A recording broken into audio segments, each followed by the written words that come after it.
Hello guys, আসসালামু আলাইকুম। Smart cooking house থেকে তোমাদের সকলকে জানাই আন্তরিক শুভেচ্ছা ও অভিনন্দন।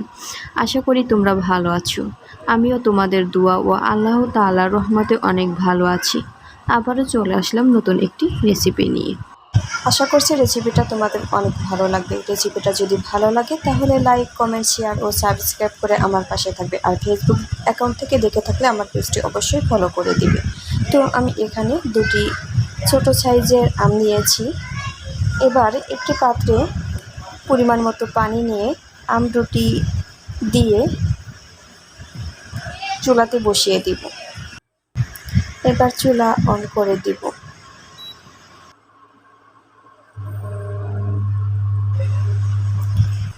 এরপর ঢাকনা দিয়ে ঢেকে কিছুক্ষণ জ্বালিয়ে আম দুটি ভালো করে সেদ্ধ করে নেব।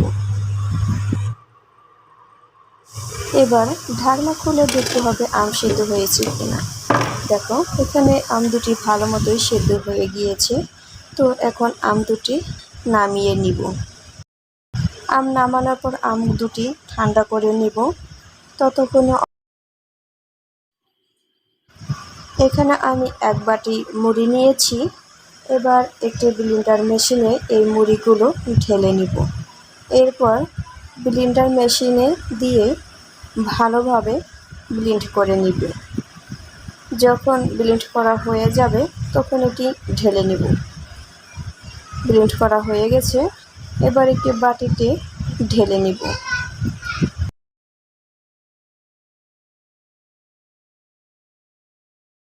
একইভাবে চিনিগুলো ব্লেন্ড করে দিয়ে গুঁড়ো করে নেব।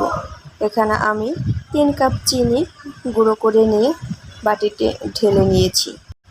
এরই মধ্যে আম দুটি ঠান্ডা হয়ে গিয়েছে। এখন আমের খোসা ছাড়িয়ে এরপর একটি ছাঁকনির সাহায্যে আমের গায়ে ছাড়িয়ে নিয়ে এখন এর ভিতরে পানি দিয়ে আমের গায়ে ভালোভাবে পানির সাথে মিক্সড করে নেব। আমি এখানে 1.5 কাপের মতো পানি নিয়েছি। আমের গায়ে আমার মিক্সড করা হয়ে গিয়েছে। খুব সুন্দর করে মিক্সড করে নিয়েছি। এবার হাফ টেবিল চা চামচ বিট লবণ দিব, আর দিব বড় চামচের 3 চামচ চিনির গুঁড়া, আর দিব মুড়ির গুঁড়া। এখানে মুড়ির গুঁড়া আমি 1.5 চামচ ব্যবহার করেছি। এবার ভালো করে সবগুলো উপকরণ একসাথে মিক্সড করে নেব।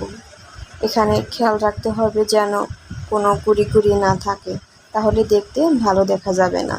আমার উপকরণগুলো মিক্সড করা হয়ে গিয়েছে।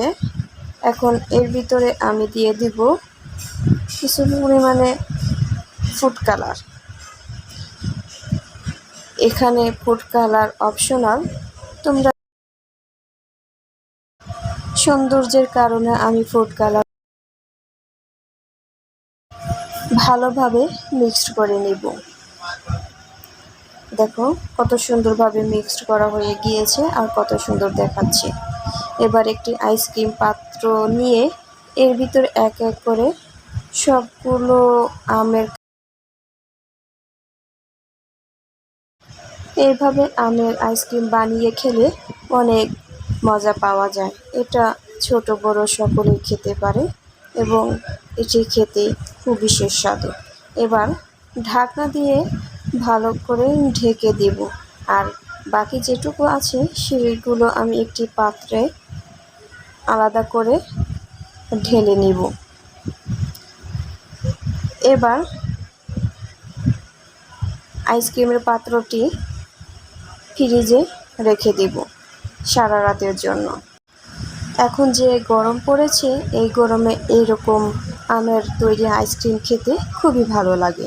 সারা রাত রেখে দেওয়ার পর এবার আইসক্রিমের পাত্রটি বের করে নেব। আমার মতো কে কে এই আইসক্রিম খেতে ভালোবাসো তা আমাকে অবশ্যই কমেন্টস করে জানাবে। আরও নতুন নতুন রেসিপি পেতে আমার চ্যানেলটি অবশ্যই সাবস্ক্রাইব করে রাখবে আর কমেন্টস করে জানাবে। এবার আইসক্রিমের পাত্রটি একটু পানি দিয়ে ভিজিয়ে নেব। যাতে খুব সহজেই আইসক্রিম তোলা যায়। এবার পুরো আইসক্রিম আমি তুলে নেব। দেখতেই পাচ্ছ বন্ধুরা কত সুন্দরভাবে উঠে আসছে, আর আইসক্রিম দেখতে কি সুন্দর লাগছে। এটি খেতেও খুবই দুর্দান্ত হয়েছিল। আমার ভিডিওটা তোমাদের কাছে কেমন লেগেছে তা অবশ্যই কমেন্টস করে আমাকে জানাবে। আর যদি ভিডিওটি ভালো লাগে তাহলে ফ্রেন্ডস অ্যান্ড ফ্যামিলির সাথে অবশ্যই শেয়ার করবে। আজ এ পর্যন্তই, আবার দেখা হবে নতুন কোনো ভিডিওতে। সে পর্যন্ত ভালো থেকো, সুস্থ থেকো। আল্লাহ হাফেজ।